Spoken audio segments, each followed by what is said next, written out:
This is a Photoshop tutorial looking at lens corrections, particularly how to straighten buildings when they look like they're falling backwards slightly.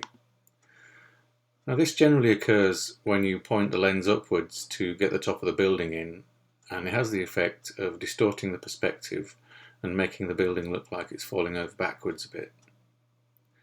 Now we can correct this by using lens corrections in Photoshop. Before I get there, I've just brought my image into Adobe Camera Raw. I'm just going to make a few adjustments here before I take it into Photoshop. So for this picture, I'm going to darken down the highlights to make more tone, a darker tone sky and a bit more interesting cloudscape to play with. I'm going to open the shadows up a little bit, brighten the shadows up so there's a bit more details in the ground and in the trees.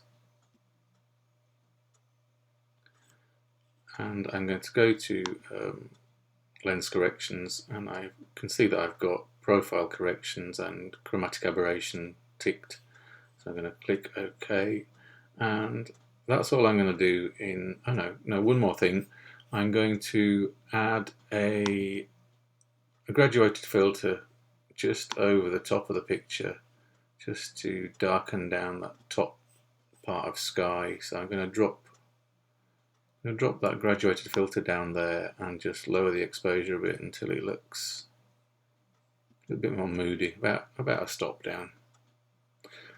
And that's all I'm going to do in Adobe Camera Raw. So I'm going to open the image into Photoshop.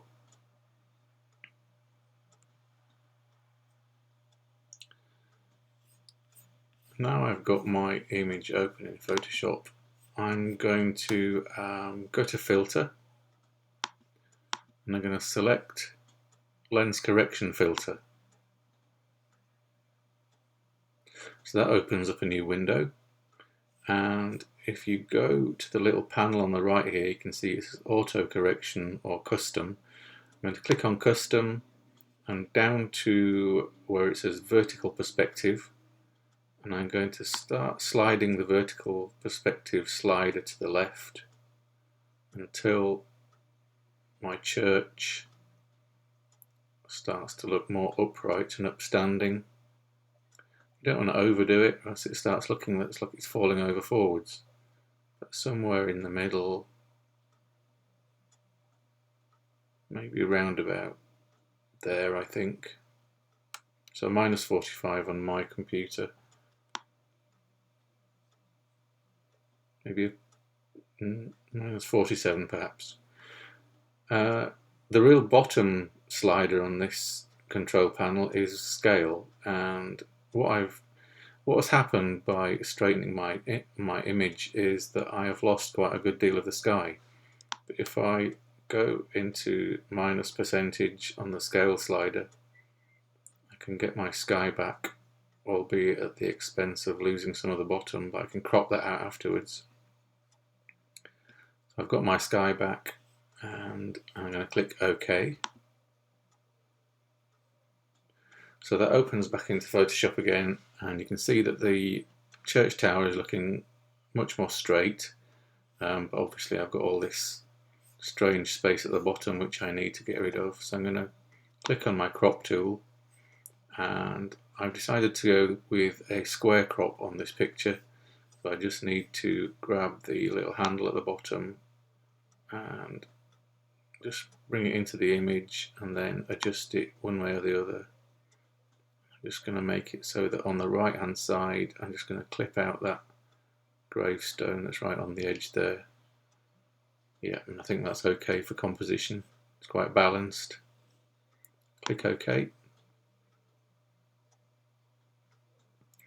And I think I'd quite like this image in black and white. So what I'm going to do is, hang on, I just realised that crop's not quite spot on. So I'm going to do that again. There's a little bit at the bottom that I'd failed to crop there.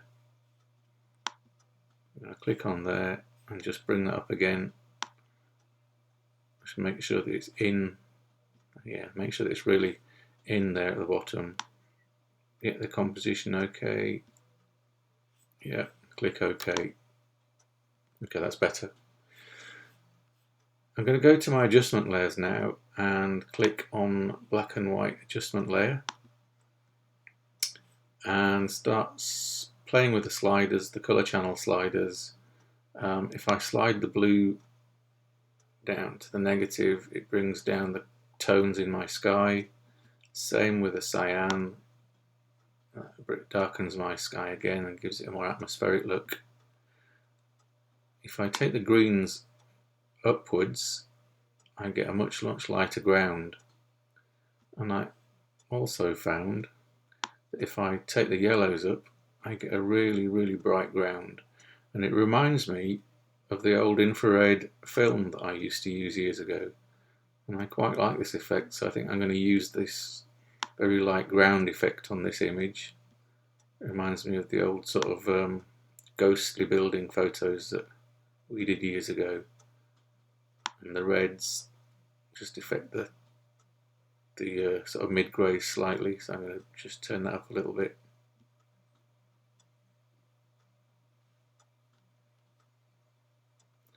Okay, so I think I'm happy with that for the black and white conversion. I'd like to use a camera raw filter next, just to do a few little after effects.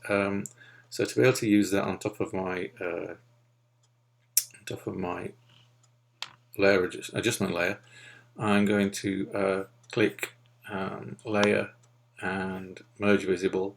I'm going to click Alt at the same time so it becomes stamp visible, and that gives me a new layer which combines my two layers underneath it, and I can use a filter, and I'm going to go to camera raw filter. Just going to add a little bit of clarity for contrast. Just add a little bit of contrast in there, not too much, because clarity is a little bit harsh sometimes. Then I'm going to go to my FX panel, and I'm going to just dial in some vignetting for extra atmosphere. Darkens the edges slightly. Click OK. And I think one last thing, it just needs to be slightly brighter. So I'm going to click again on my adjustment layers and go to curves and just slightly nudge up the shadows and then slightly nudge up the highlights. That just adds a bit of extra brightness and contrast. So to recap, we had just made a few adjustments in Adobe Camera Raw. We highlighted the shadows a little bit and turned down the highlights. Added a slight graduated filter on the sky. Then I opened it in Photoshop, used the lens correction filter to straighten up the building. Then I used the black and white adjustment layer to do a black and white conversion. And with the color channel sliders, I turned up the yellows and the greens to give this kind of infrared look to it. I cropped it, added some vignetting, and I just added a curves adjustment layer for a little bit of extra pop in brightness and contrast.